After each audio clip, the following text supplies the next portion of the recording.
Keepers nervous, strikers, they'll deliver. Crowd rolls erupted, you can feel the quake. 80,000 voices. Football fans and football fans everywhere. In today's video, we'll be talking about 4 topics. Now, first off, Taiwo Awoniyi, Nigeria striker, Nottingham Forest striker,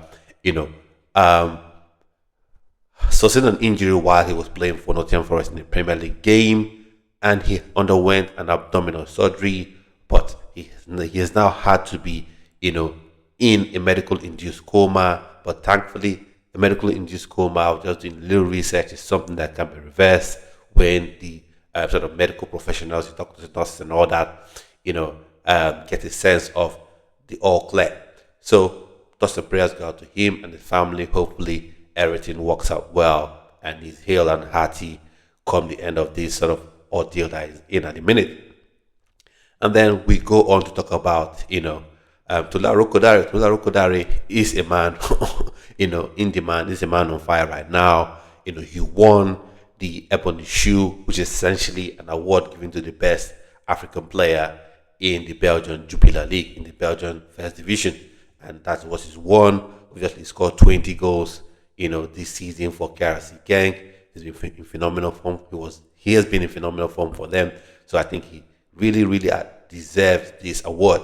But in addition to that, we've been hearing reports, and I've said that on videos on this channel as well, that several clubs are interested in his services. So we had the likes of Dortmund, had the likes of Bayern Munich, had the likes of Newcastle as well. For me, I've said this: if it's Bayern Munich, don't bother going there, except you're going to accept that you'll be coming off the bench every time. You're not going to start, because just like every other club in modern day football, because I think you might only find a handful of clubs that will play with 2 strikers. Right now what you have is that lone striker, maybe 2 wingers on either side, or wing back, or 2 10s behind the striker, and then you have wing backs providing width. So you don't usually have 2-man strike partnerships anymore. So what that would mean is that he would have to be coming up from the bench, and that's not what I want for Tolu Arokodare, because I think he is a very good player, and to continue developing, he needs to be playing. To continue improving, he needs to be playing. And definitely, if he goes to Bayern Munich, he wouldn't have game time, because there's a hurricane-sized, obstacle in his way. And truth be told, you're not going to pick him over Harry Kane, even if he's younger, he's obviously faster. But Harry Kane right now is a better striker than old Tolu Arokodare. So I think that is not a move that he should make. Rather, the likes of Dortmund, and that's if Guirassy will believe in. That's one caveat that you have there. If Guirassy leaves Dortmund, then he can come in, because Guirassy, I think, is 29, almost 30 now. And the thing is, if he leaves, then that opens up the door for him. And what I'm saying, the caveat is that only if Guirassy leaves, because the same thing you have with Bayern, you're playing 1 striker. You have 2 wingers on either side, and then you have 1 striker, and he would have to be coming off the bench. Now, it's one thing he can believe in himself, he can count on himself to say, I can go there and fight for my place, fight for my spot. With Guirassy, fair play. If he believes in himself that much, that's fine. He can go there, and who knows, he can get that certain job. But what I want is for him to go to a club that he's actually the number 1 target, he's actually the number 1 striker going into that club. So I don't know what your opinions are on that. Do you think he should make a move to the German Bundesliga?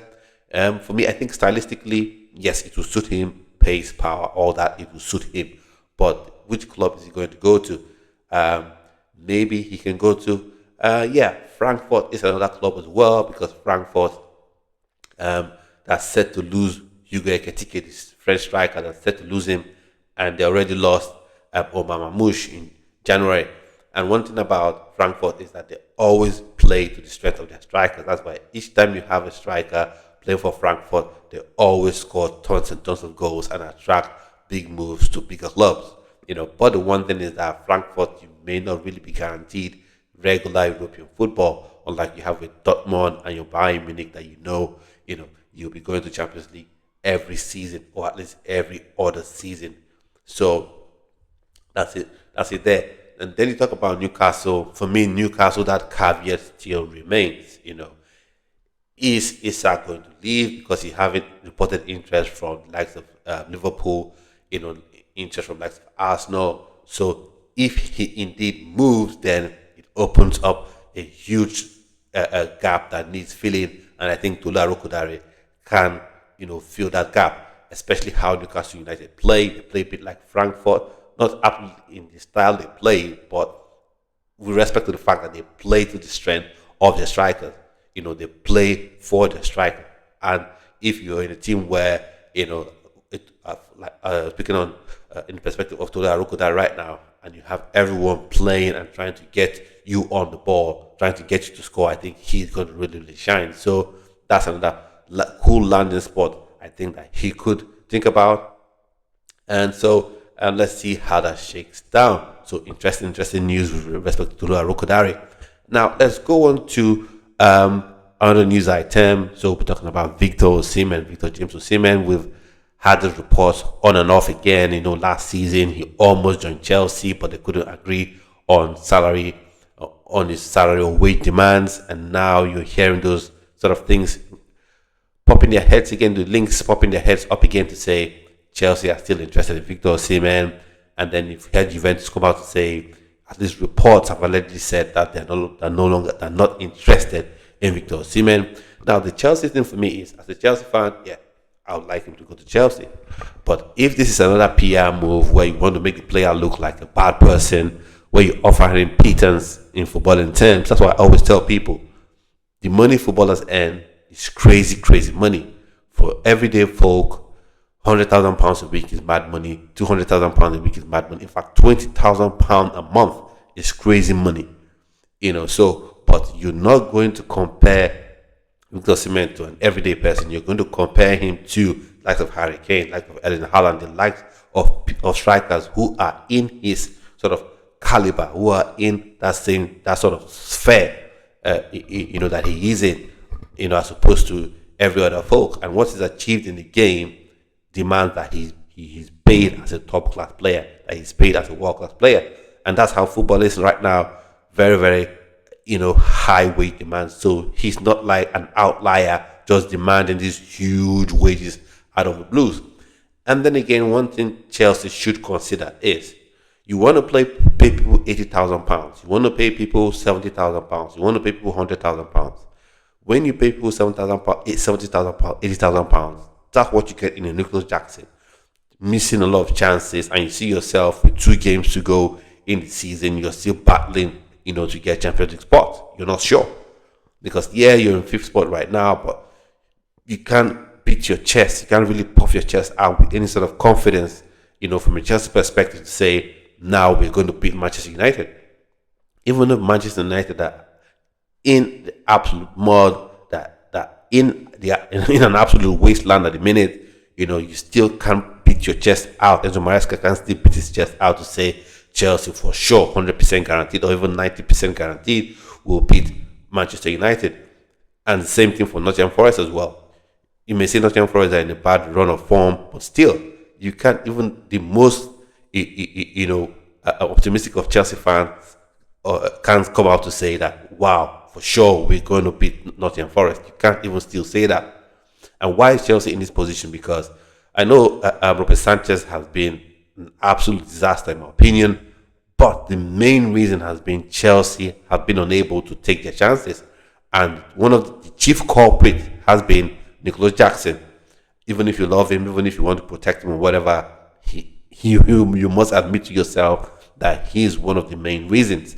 And going into this transfer window, you don't want to sign another 21-year-old, 22-year-old, that you're hoping for, that you want to give 2 more years, that you want to give 3 more years to come good. I want to say, okay, in 2 seasons' time, he's going to be really good. Just give him time. That's not what you want. If this was the first window of this blue, gold, clear lake, sort of ownership, then you could say, all right, we're starting this new project with young players. So we're going to go with a Sesko, we're going to go with a Delap and run this to 2-3 years, and hopefully these young players will come good. But you're in the 5th window of this supposed new project. you can't afford to get that striking position wrong. What Victor Osimhen brings to the pitch, a lot of people don't even know. A lot of Chelsea fans don't even know. Victor Osimhen, he brings, apart from the tangibles in terms of pace, goals, aggression, you can see it on the pitch. But he brings that leadership that Enzo Maresca has spoken about in several pre-match and post-match conferences. Different fan channels have talked about it. Other channels like the Talk Sports and the rest have talked about it. Leadership on and off the pitch. You don't have players who are leaders on the pitch. And Victor Osimhen is very vocal. He is a leader on the pitch. And that's something that Chelsea needs. And in addition, Victor Osimhen is that kind of striker where you can just hope. You know what I mean by hope? That is no other option on the pitch. You can't give a perfect pass, but you just play a hopeful ball and you know he can make something out of nothing. Just used to have that with Didier Drogba, just used to have that with Diego Costa. But ever since these two top class players have left the club, just have never really had that. Lukaku was to be the one, but then again, you had the mix up with Lukaku, Tuchel, and Intervigate. So that's gone. But Nicholas Jackson doesn't quite have that. Now, he's pacey, he's got skill, he can beat a man, but he doesn't have that leadership mentality. He doesn't have that aggression. His inbox awareness is non-existent at this minute. And then the other options you're talking about, like your Sesko, like your Delap, they fall into that category of young strikers that you now have to say, we need to give them 2 years, we need to give them 3 years, we need to give them 4 years to come good. And all those people, all those supposed Chelsea fans that are advocating for, your Sesko, advocating for, your Delap, right now they are willfully ignoring the fact that these players are very young and inexperienced and don't have the leadership mettle yet. And they're seriously pushing for them. If the club signs these players, then they begin to make those excuses. But at this time, Chelsea can't afford, to get the striking position, wrong. So for me, Victor Osimhen would be a good addition to Chelsea. But for me, if you're going to come around with that PR nonsense to say £50,000, £70,000, and waste the whole transfer window with transfer rumors about one player, then don't bother. But if he's a fit, he is a perfect fit for Chelsea, in my opinion. Just pay the man what he's worth. So that's about Victor Osimhen. And then for Juventus, the supposed board member that's come out to say Juventus are not interested in Victor Osimhen. For me, I don't really even want Victor Osimhen to go back to Italy. I don't really want him to go back to Italy, in my opinion. For me, I feel you've gone to Italy, you arrived there, you saw everything, you conquered, won the Scudetto, and you're done. The way it ended with Napoli, don't want that to be repeated again. So Premier League would be a good fit for you. Maybe even the Bundesliga could be a good destination for you. But I think Premier League just suits Victor Osimhen to a T. And then the last thing I want to talk about is Ademola Lookman. Yes, Ademola Lookman. I think he's gradually coming. His time at Atalanta is gradually coming to an end. I think that would be ending at the end of the season. So for me, the options, where should he go? Where would he go that he would actually thrive? So for me, I think Arsenal is an option. If he goes there, he would thrive. I've said it before, he's better than all their wingers, at least all their left wingers, and then at par with Saka. The rest, he's better than all their wingers. And then another option could be, let's say, Barcelona. But then Barcelona, where are you looking at him playing? Okay, there's Lamine Yamal on one side. Right now, he's untouchable. He's, wide on the right. He's untouchable. And then, on the left right now, maybe you have an opening for Ademola Lookman there. I think there could be an opening there for Ademola Lookman. But then again, I still look at the Premier League. I say Arsenal will definitely come and own that place. Manchester United, we've heard the rumors, we've heard the links. But right now, is Manchester United a club that you really, really want to go? Of course, Manchester United will always have money. Always have money to spend. They'll always, be able to offer players, the salaries that they request for, the way that they request for, which I don't have any problem with. I'm not going to be hypocritical to say I don't pay players the salary they demand, because I've been saying Chelsea should pay Victor Osimhen the salary that he's been demanding all this while. So Ademola Lookman to Manchester United, is something that I don't quite see happening, because I think when you look at it, are you really going to compete? Except maybe they say, okay, we're going to really splurge 500, 600 million, which Manchester United can do, to be fair. So let's see how that shakes down. But I think Arsenal could be a good move for, Demola Lookman. But Barcelona, not quite sure that will suit him, very well. And that's it for the sort of news updates, news reports, and I've given my opinions about this. We talked about Taiwo Awoniyi. Hopefully he regains consciousness and comes back to full health. We need him hale and hearty, for himself, for his family, for the country, and for his club as well. And then we talked about Victor Osimhen to Chelsea. If that really is an authentic, concrete report, then that's something I'd like to see happen. And then talked about Demola Lookman as well, possibly heading to Premier League, and then interest from Barcelona. I'm opting for the Premier League, but if he goes to Barcelona and indeed gets to play, then that would be an amazing move. And then congratulations to Tolu Arokodare, who's won the Ebony Shoe. He is now seen as the best African player in the Belgian league. But overall, I think he even is in a good place to even win the best player in the Belgian Jupiler League. So that's my thoughts and opinions on all this. Let me know what you think in the comment section. Please click the subscribe button, click the like button, and share this video to people you feel and know will like content like this. So come to the end of this video. So see you on yet another video. Stay well and stay blessed. Bye.